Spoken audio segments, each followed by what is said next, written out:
All right, so there I was, right? Long ass day at work, like the kind that makes you question every life choice you've ever made. It's around 11 p.m., and I'm in the supermarket, eyes half shut, and all I want is that last bit of cheese for my cozy dinner sandwich. I'm practically asleep, shopping at this point. I shuffle over to the cheese section, and there it is, the holy grail of cheese, the last piece calling my name.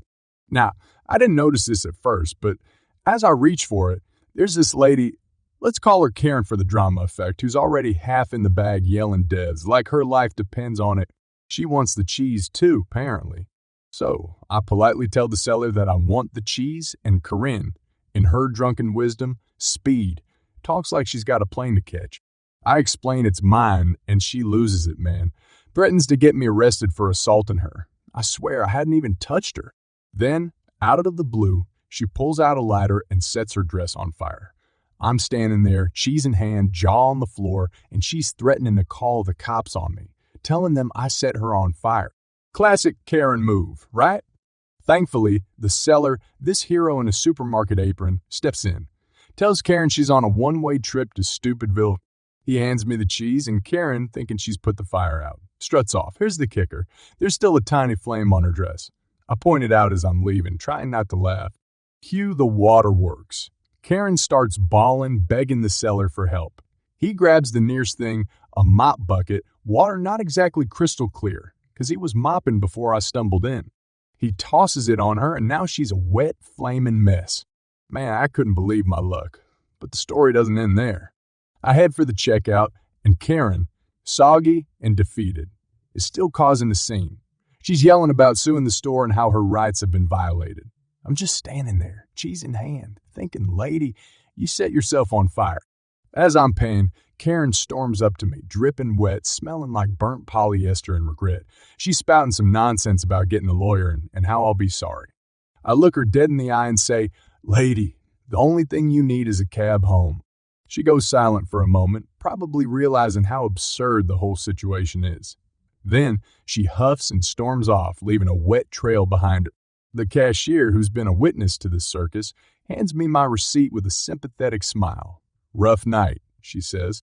I nod, thinking, you have no idea. I walk out of the store, sandwich dream still intact, and see Karen in the parking lot arguing with a taxi driver. She's insisting that he's in on the conspiracy against her. The poor guy looks like he just wants to finish his shift. I make my way home, chuckling to myself about the weirdest night at the supermarket. As I finally settle down to enjoy my cheese-filled sandwich, I can't help but wonder how Karen's night turned out. Did she find a lawyer? Did she blame the whole thing on some cosmic cheese conspiracy? During my time as a porter, janitor, custodian, staff, at an interstate travel plaza, I have seen many unique characters pass through on their way to various places. The people dressed up for a Renaissance fair or convention, businessmen in suits heading to important meetings in some distant city. Even encountered some people wearing the infamous silver bracelets of guilt being led to the bathroom by those who carry the badge.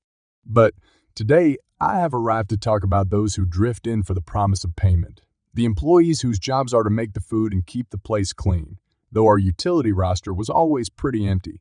At the time, we had only 4 men and 2 women at the time, which often led to scheduling conflicts. 3 out of the 6 people were related, husband and wife, and the wife's uncle, who is the entitled person of the story. This man I shall call Evan, not real name.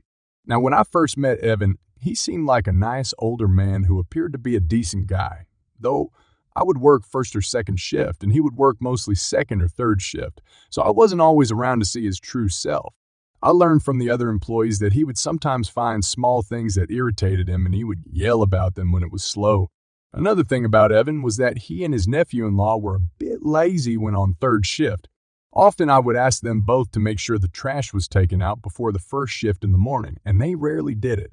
I knew they also sometimes left the bathrooms in a complete mess, but I'm getting off topic.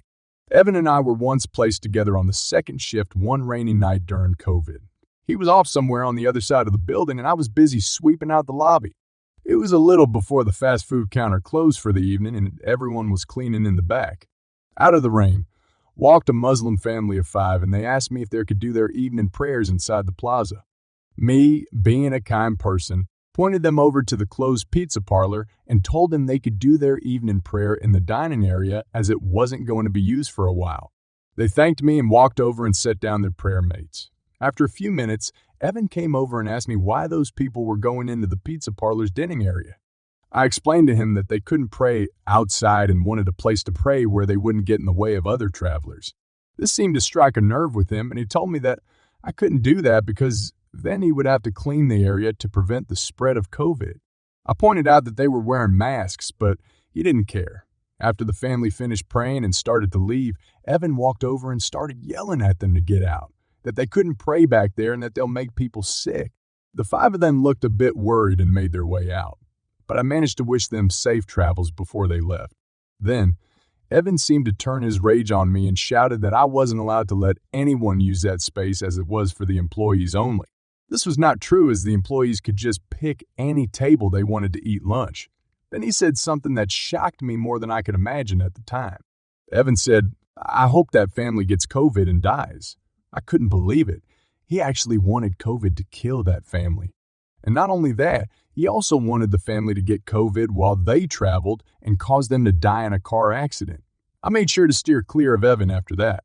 Now, since the managers of the plaza oversaw multiple buildings along the route, we rarely saw them, and we were short-staffed, so that's why Evan was not written up or fired for this.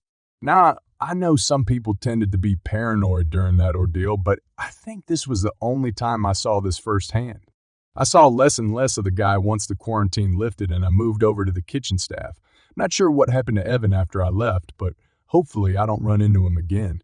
Now, if you've ever come across a person like this in your life, the best thing to do is simply get out as soon as possible from the situation. It makes one question how certain people can say these things to others.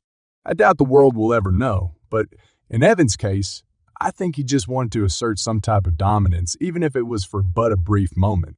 Or the more darker option that he simply used the COVID argument as a cover for a more personal bit of satisfaction. I mean, he knew the management wouldn't do anything if a complaint came up, so it's possible he felt as though he could get away with anything.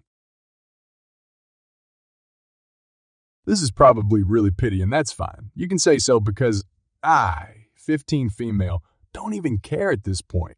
Also, it's really long, so if you don't like long posts, you can skip this one, and apologies if this doesn't make sense or whatever, because I'm really pissed.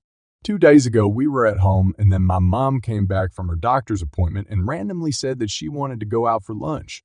Thing is, we already had stuff cooking and it was almost done, and it would have been a waste to not eat it, except none of us wanted to say anything about it in case she made a big fuss over it. So she asked us whether we want to go out for lunch, and me and my siblings, 18 male and 13 female, were like, sure if you want, because we didn't want to make her think we didn't want to spend time with her. And then she asked us where we want to go, only we don't really have any preferences since we don't go out too often and don't mind what we want to eat, so we said wherever you want. But then me and my dad pointed out that we have chicken wings in the air fryer already cooking and that it would be a waste if we didn't eat them. Note that she already knew that we were cooking lunch by the time she got back. She kept making suggestions about where we could go and then kept asking us where we wanted to eat, to which we replied, we're fine with anything, but she still didn't choose a place. I told my dad really quietly, I think she really wants to go out, but is being indirect about it. Why don't we just choose somewhere random and eat there and eat the stuff we're cooking for dinner? But she must have thought I was making a rude comment or something because she demanded, what did you say? I said, oh no, I just thought you really wanted to go but didn't want to say, in case we didn't want to, and suggested that we just choose somewhere and go. Then she got mad and started yelling at me for whispering behind her back, which I will admit is probably kind of what I was doing, only it wasn't intended as a snide remark, but she took it as one. Then she got really mad and started saying stuff like, oh, this family is so ungrateful because the kids never appreciate anything we do for them. And if you don't appreciate us trying to do something nice for you, then F you. This isn't the first time she's used swears on us. My brother was in his room when he heard the FU, and he came outside and asked her what she said. Then my mom said, I just said, if you don't appreciate what we're doing for you, that's fine. And he said, no, not that bit. the last bit, and she wouldn't tell him and started telling him off for pressing her when she didn't want to talk about it. Later, when I thought she wasn't in earshot, I pulled my brother over and told him what she said, because I knew he wouldn't be satisfied until he knew. Note that I didn't realize she could hear me, and this was probably a stupid thing to do. But I was already annoyed at the time and didn't think it mattered at that point, not when everyone was already annoyed too. After that, my mom started going on and on about us for not being grateful and being rude and stuff, and started asking my dad why he wasn't defending her. Then the whole thing escalated into a massive argument between them. And in the end, my dad went out to go somewhere quiet while my mom and brother had a conversation about the whole pressing her for the FU thing. Once my dad came back, everything was okay for a little bit, but then my mom wouldn't talk to me for some reason. At that point, I was still pissed at her, so I didn't really care and didn't think anything of it.